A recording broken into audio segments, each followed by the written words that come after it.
High and Low is undoubtedly Kurosawa's most accessible and popular domestic drama. The bulk of his filmography was a lot of period dramas, period action dramas, movies that were cerebral in content, in the emotional thrust of it, but that had a lot to do with samurai and the general trappings of feudal Japan. War was another one. Films like Seven Samurai, Throne of Blood, Hidden Fortress. Epic movies, like very literal terms, epic, the genre of epic. But High and Low is probably like that one movie that kind of pierced through the zeitgeist of like, oh, this guy was able to do something contemporary. And more than just that, a movie whose critique on capitalism stays very relevant to this day in 2025. So much so that Spike Lee took it and ran with it. Back up the trunks from the front to the back.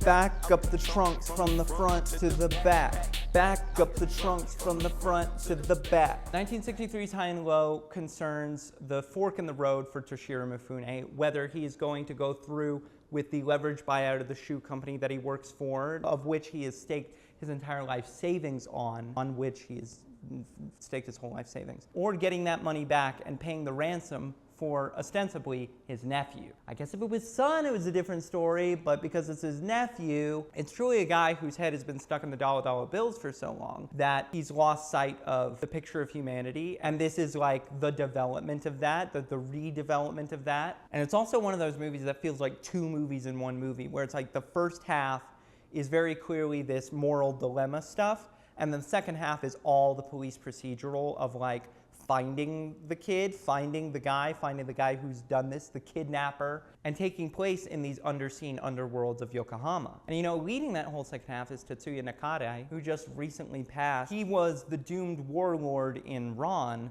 but I think he was more well known for his collaborations with Kobayashi, particularly as Kaji in the Human Condition films, which I just recently watched and will break your heart. Some of the most important films ever made. And insofar as his role in this movie is smaller, it is still a very potent performance with a lot to it as a counter to Mifune, because you know, the high and the low.